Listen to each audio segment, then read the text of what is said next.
Welcome back to the X Zone, everyone. I am Rob McConnell. We're coming to you from our broadcast center and studios in Hamilton, Ontario, Canada. If you'd like to send me an email, xzone at xzoneradiotv.com, on all social media sites, Xzone Radio TV.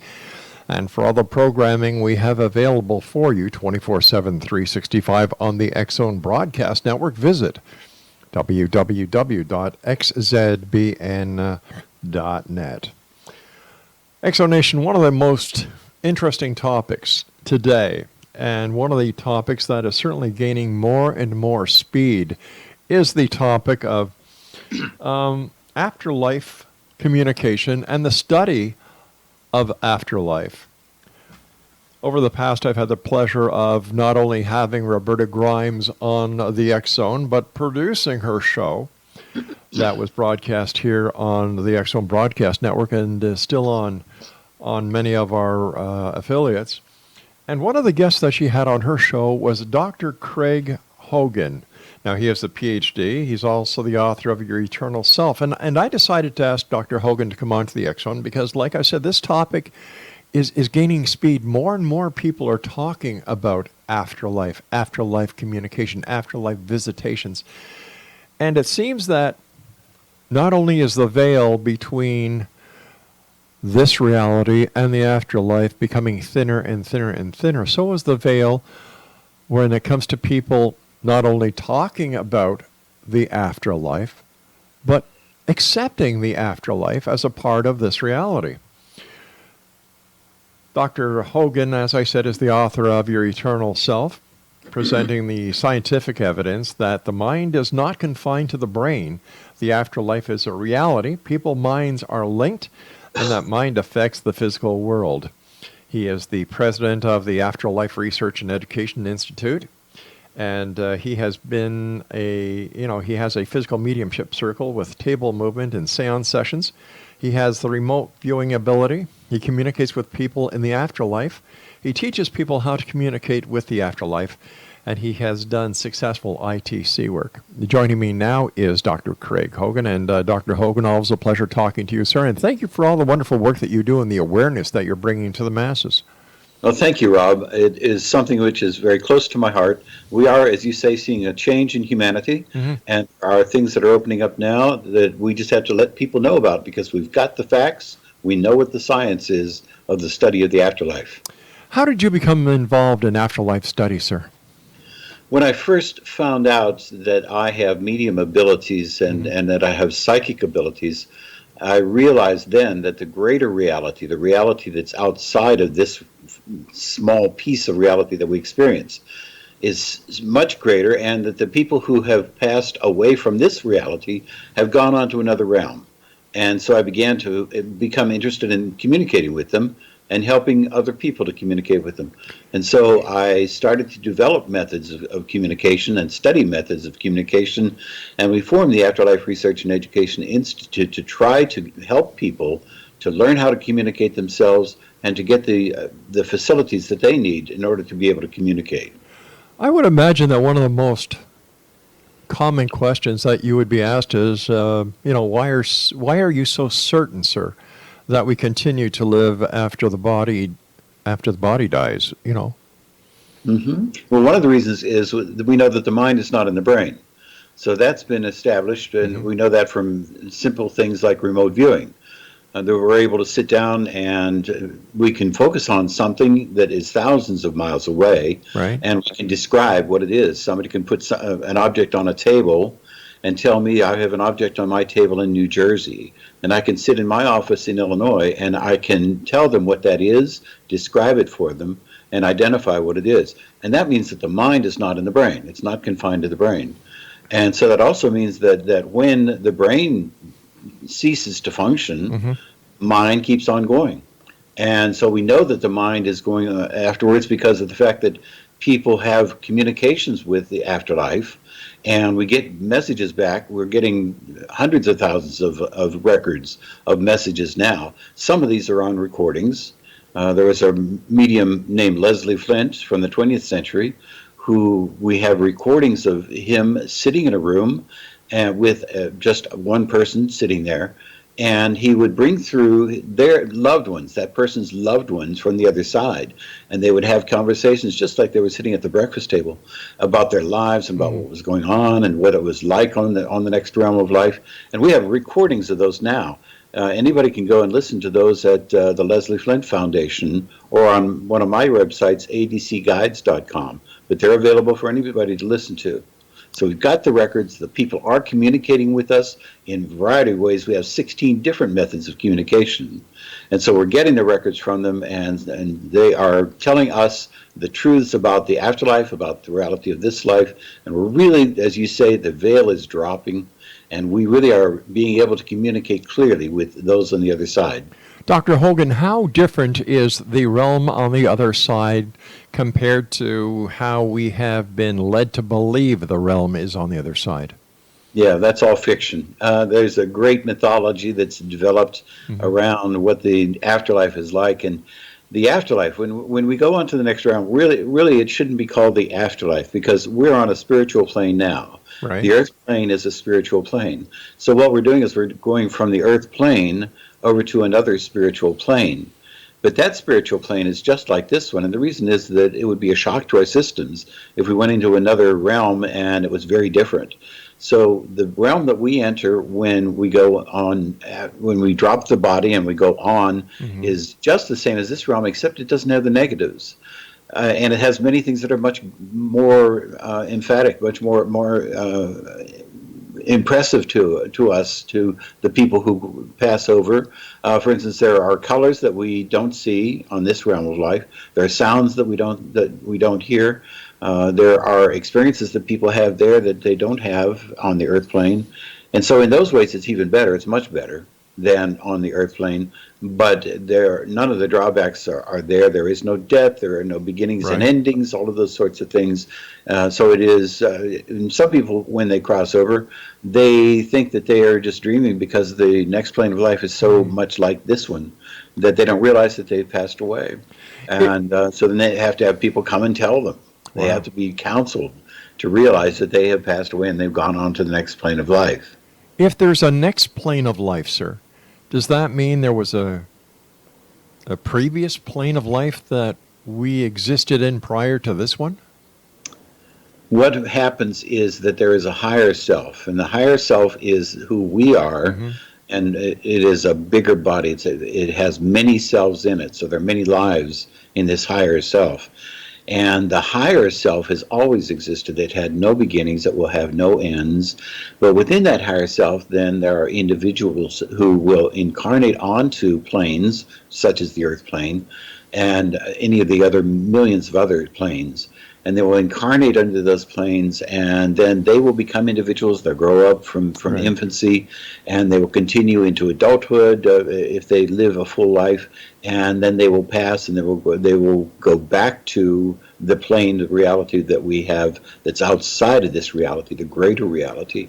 And when they go there, then they are one with the higher self, and so then they can share experiences among the various people there who have had experiences on the earth plane. But we do grow from infancy into adulthood, and then we carry that on with us. So our personalities are exactly the same when we pass on to the next plane of life, and we do the same things, we have the same interests, and we gradually grow from there. And from there, then we become even more spiritually mature, more capable of using our mental faculties and using our spiritual faculties. And we then eventually can pass into being more like celestial beings. But we are the same person when we cross over that we are just before we pass away. All right, so help me understand if I have this right. We have to take a commercial second, so I'm going to commercial within a minute. So I'm just going to see if I can get this lined up correctly before we go to the break. So we've come here to basically learn, experience, and then we go to the next level. That's right. So in other words, it's like going to grad school. Ah, got you. All right, So- Doctor, please stand by. You and I have to take our first break. And Nation, my guest this hour is Dr. Craig Hogan. He's with the Afterlife Studies and, the Afterlife Institute. And if you'd like more information about Dr. Hogan, visit www.afterlifeinstitute.org. And we'll be back on the other side of this break as we continue here in the X Zone from our broadcast center and studios in Hamilton, Ontario, Canada. I'm Rob McConnell. Don't go away.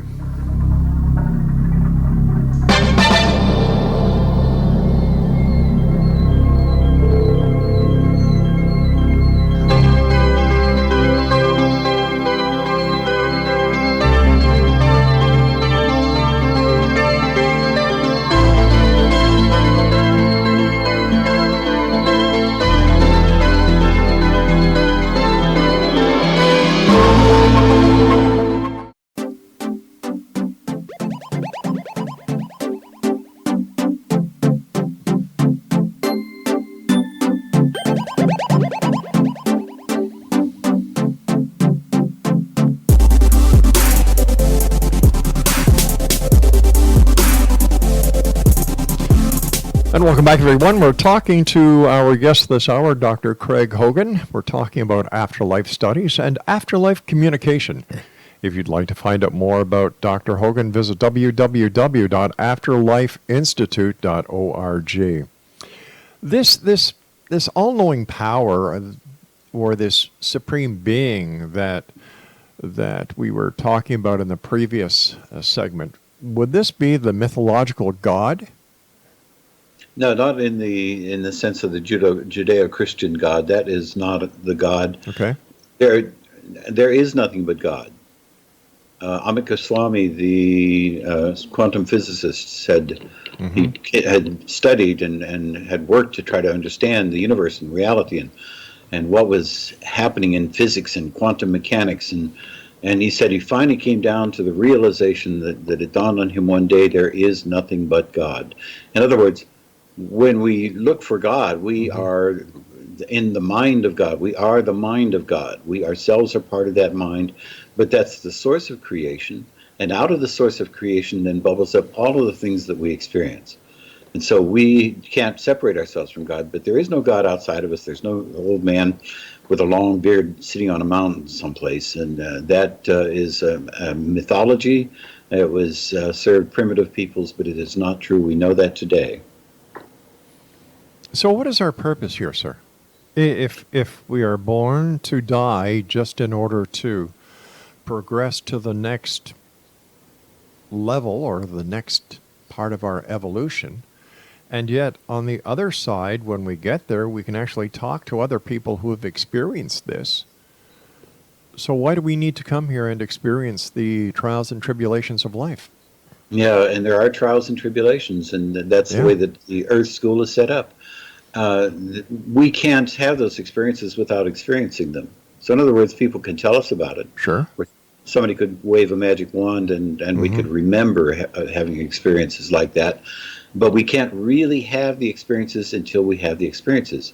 And consciousness, meaning all of consciousness that is all of humankind, can't grow experientially to become what it can become if we don't go through this period of time of going through the challenges, overcoming the challenges, learning from them, learning how to love and how to have compassion, how to accept other people.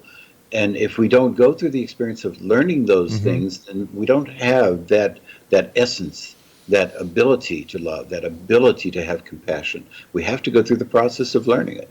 And in the Earth School, which is what we're in now, we have to grow up in Earth School starting as infants, and we learn all of the tricks and trades of the Earth School, but then we have to give them all up. And once we give them all up, then we can search and we can find that love and that compassion was behind all of what we had learned in Earth School. All we had to do was rip it away, and then once we took away the cloak, there was love and compassion. That's a large part of what we do in Earth School. Are there other schools throughout the universe, or is the Earth School the school? There are millions of them. And so there are different planes, and they say on the other side, the way they describe it is there are different planes and spheres. And what they're indicating by planes and spheres is that there are extraterrestrials, for instance, and that they are different spiritual beings but they are part of the one consciousness. They are part of what we are. And so we could have chosen. We chose to incarnate on the earth plane, and we chose to go through the experiences in earth school. But we could have chosen another plane, and we could have chosen another sphere. We could have chosen other circumstances. But we do plan this life. So we planned it before we made the decision to incarnate. We knew about our families before they even married each other.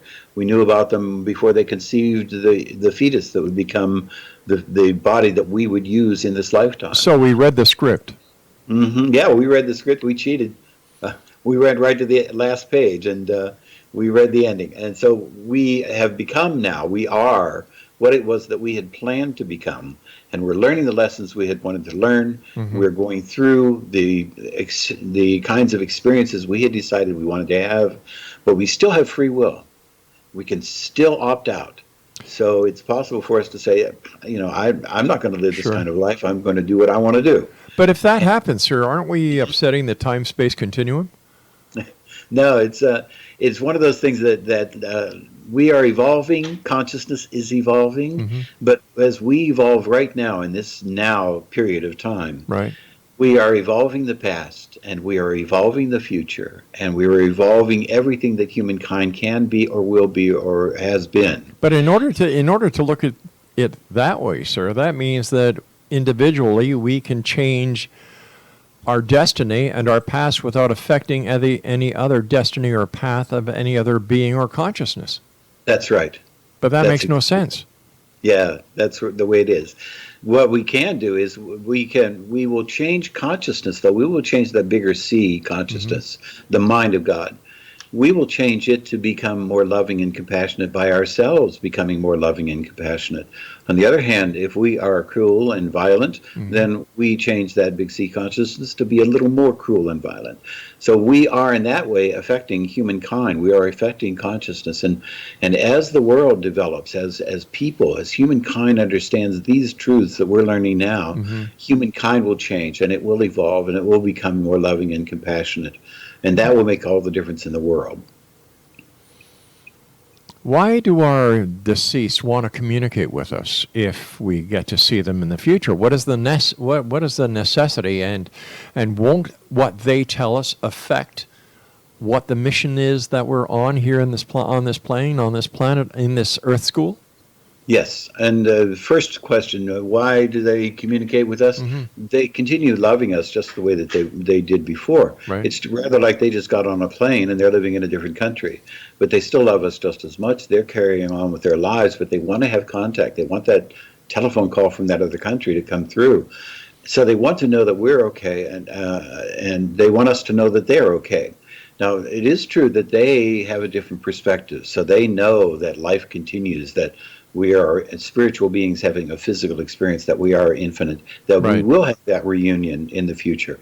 But at the same time, they still know that we are on Earth missing them, and they wish that they could have experiences with us on the Earth plane.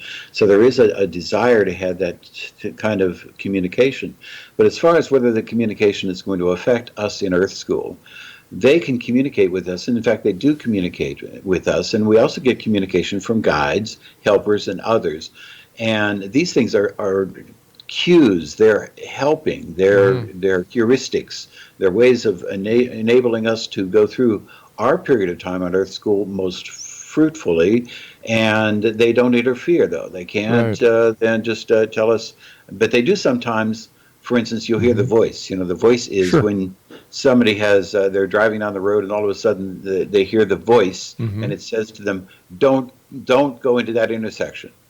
And that's a very common phenomenon, and that's because the person on the other side has been given permission to be able to help that person to avoid that accident that would have happened by giving them the voice, by saying, don't go into that intersection.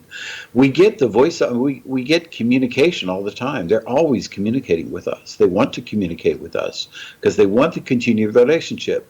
We can still have an ongoing relationship with those who have crossed on to the next realm of life. All we have to do is learn how to communicate. But isn't there something else that they would rather be doing than just trying to communicate with us all the time? Like, what is their... All right, they've been to Earth School, they've gone back to the consciousness, or consciousness central for a lack of better words. is that all they need to do is communicate with us? What's No, the objective? What is they the do have their higher own plan? They do have their own lives, and they actually have occupations, Mm-hmm. so that they will do many of them the things that they had always wanted to do. I don't know if you've seen Groundhog Day. Oh, sure, but yeah, with Bill Murray, yeah. Well, that's a really good Yeah. example of what happens, but you don't reincarnate in that way, so people don't come back as that same person. But the fact that he wanted to learn how to play the piano, and so he did learn how to play the piano, and then we are able to do what we want to do on the next plane of life. People have occupations. Some of them are helpers who are helping people who cross over. Others are working as decorators in houses and building houses, and they have occupations. Well, wait a sec. Hold on. Are you telling me that in the next level there are physical houses, there are physical jobs? It sounds a lot Yes. like this Earth School. It is exactly like Earth School. So in other words, this spiritual plane continues on the next spiritual plane, but it's enhanced. It's greatly enhanced. Things are much better there. I'm having a hard time understanding the words physical plane, and then we're talking about physical houses, and then there's jobs. That doesn't seem to work together for some reason. Yeah, it doesn't intuitively, people, Right. because we haven't been reared to believe that. We haven't been, I mean, we think of people going to the next realm of life and worshiping God all day long and strumming hearts on clouds. And so that's all a mythology. The fact of the matter is that this spiritual plane that we're on, the earth plane, and the next spiritual plane that we're on, they're very much the same. And the reason is because we really need that continuity. When we go over to the next plane of life, we're going to be really freaked out if the next plane of life is very different. You know, if I go on to the next plane of life and it's full of people in igloos, you know, Inuits, and they're living their Inuit lives there, and that's not what I want. What I want is I want to be able to see houses like I have. I want to see my mother and my father in a house, and very often when people pass over, they are going to live in a house that was like the house they had as a child. All right, Doctor, stand by. You and I have to take our news break at the bottom of the hour. X Zone Nation, Dr. Craig Hogan is our special guest, and we're talking about the afterlife and afterlife communication this hour here in the X Zone. For more information about Dr. Hogan and the Afterlife Institute, visit www.afterlifeinstitute.org. This is the X Zone. I'm Rob McConnell. We'll be back on the other side of the news. Don't go away.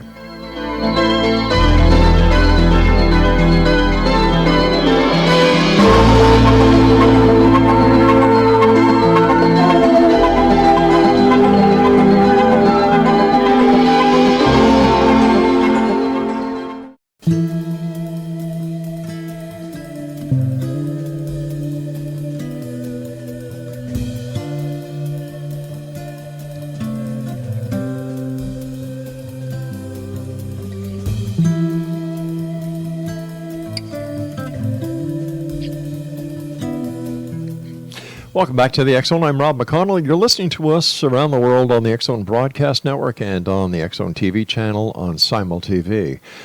Before we get back to our guest, Dr. Hogan, we're talking about this in this hour, you know, afterlife studies, afterlife communication, and much more.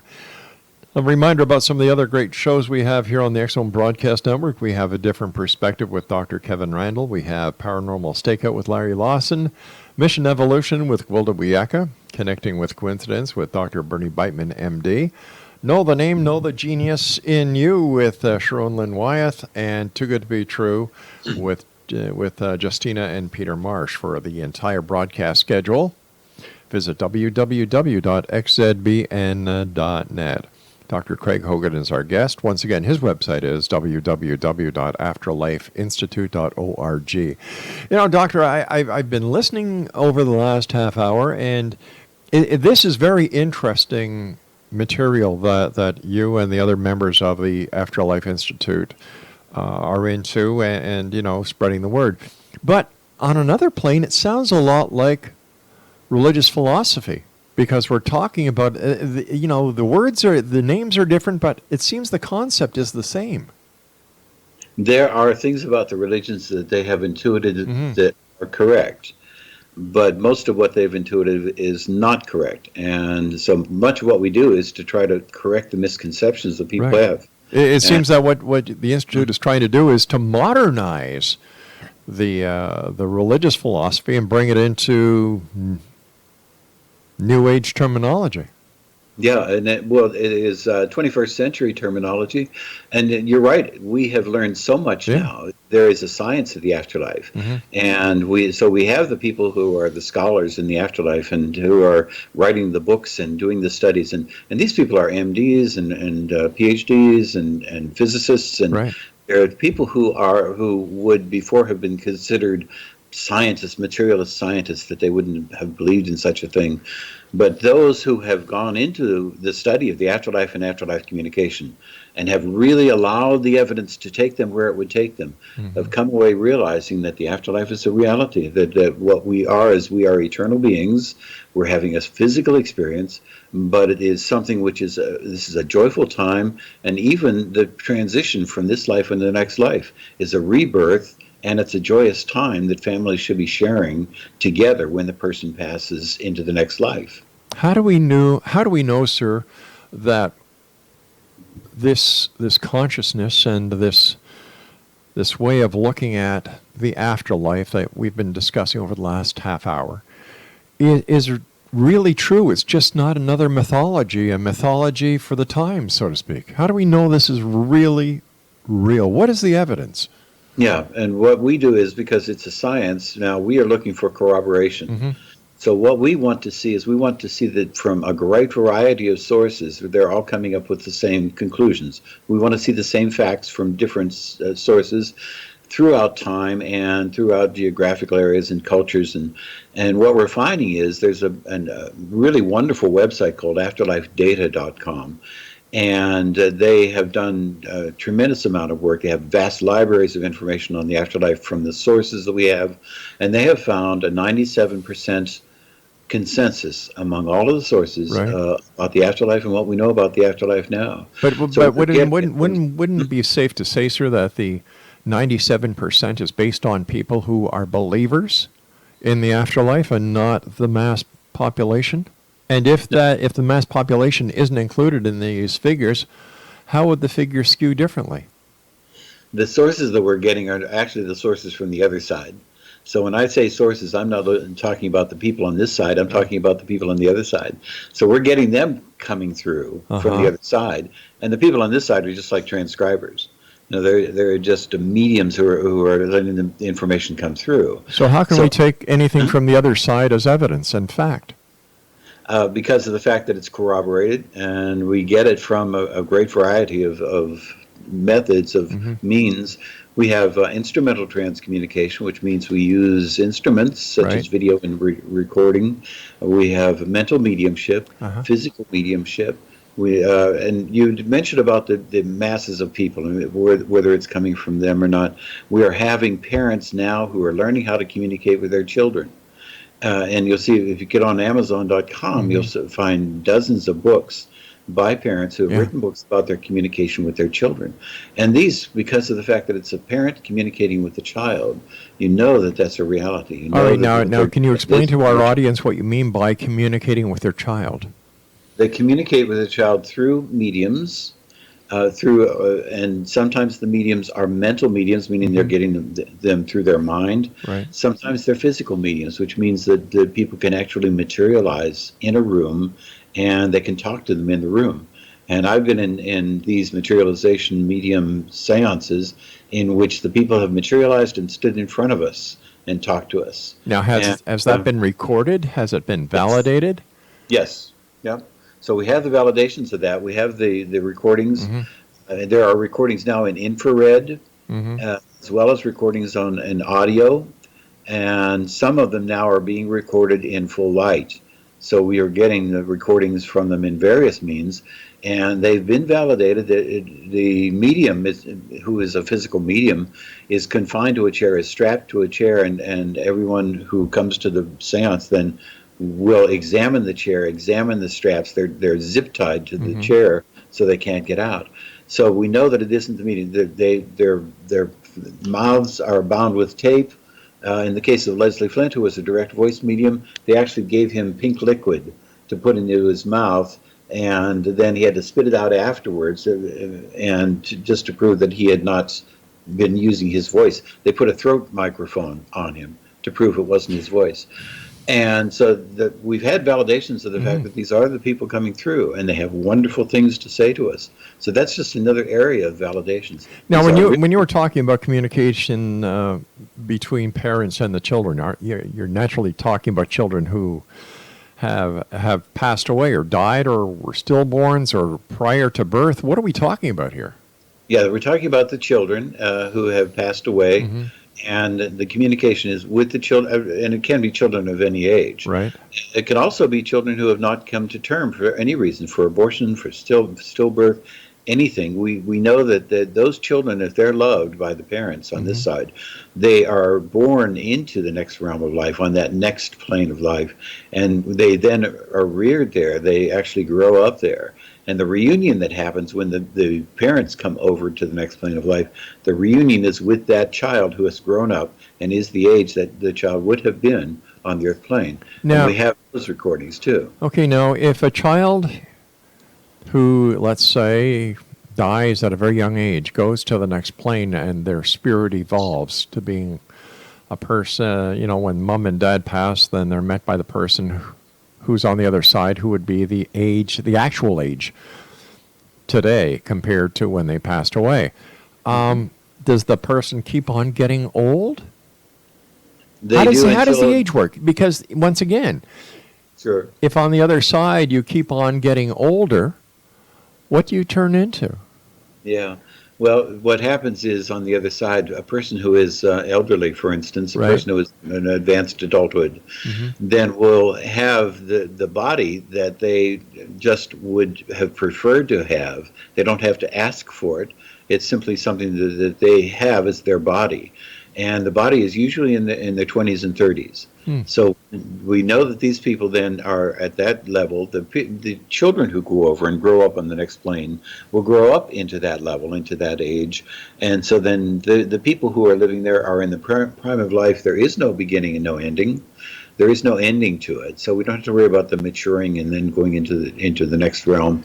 They can stay there. We have there's a book by Anthony Borgia that I recommend for everybody called Life in the World Unseen.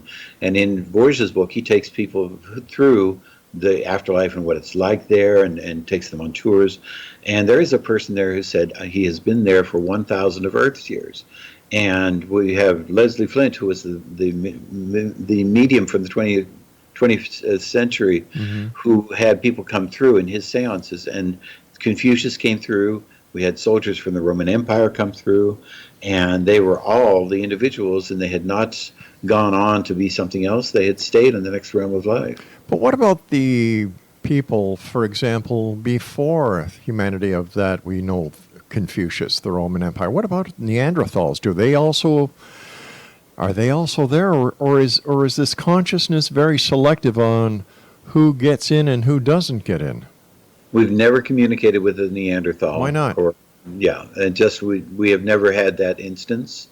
And most of the reason for that is the fact that the people who communicate with us are our loved ones.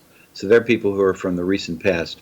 But those who do communicate, like those from the Roman Empire or those from Egypt, ancient Egypt, when they communicate with us, they are historically significant to us, and so we communicate with them. We have not had any instances in which somebody's communicated with a Neanderthal. But what about Molly, the milkmaid who worked at a farm in Devonshire, England? Why is it always somebody famous or somebody that is known? Why isn't it just sometimes a member of the public who wants to make the communication? Yeah, and that does happen. And Leslie Flint, the medium I was telling you about from the 20th century, had people come through in order to help us to understand what happens in the afterlife. But he had a great variety of people come through. He had a man who was a highwayman. Right. He had a hangman come through and describe what happened to him. He had a woman who was a Salvation Army worker. All right, Craig, I hate to do this, but we've got to take our final break. Please stand by. And Exonation, when we return, we'll wrap up this hour with our special guest this hour, Dr. Craig Hogan, his website, afterlifeinstitute.org. Don't go away. We'll be right back.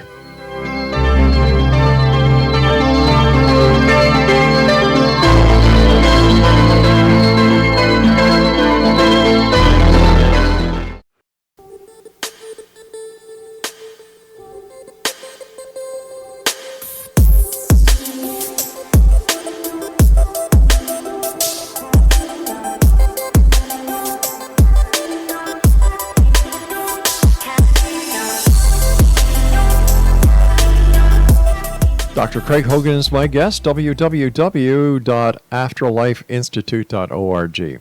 First of all, Doctor, thank you so much for coming on the show. It's been a great pleasure talking to you. My question to start off this segment is, how do we know that what people experience when they communicate with the other side just isn't part of grief? Yeah, the messages that people get are very often messages that they need that they don't want to get. Mm-hmm. So that they will get advice from the people who are coming through on the other side, and they will be words that they don't want to hear, but that they're words that they need at this stage in their life, and it helps them, it instructs them, gives them a way, a path that they can go through to improve their life.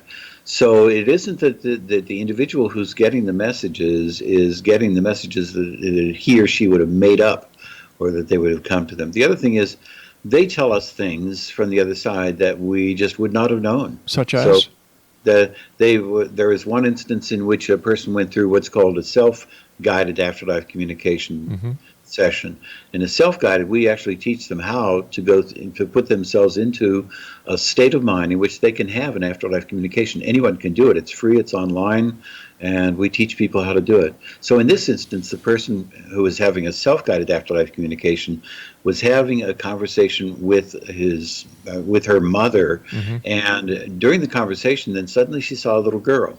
And little girl, got the sense that the little girl was saying her name was Brenda. She was wearing an apron, and she was cooking, and she was making what looked like roll-ups, which are these doughs that you roll things into, and she was putting jalapeno peppers in them, of all things. And so the woman then realized that this Brenda was the child of a friend of hers, and the child had passed away.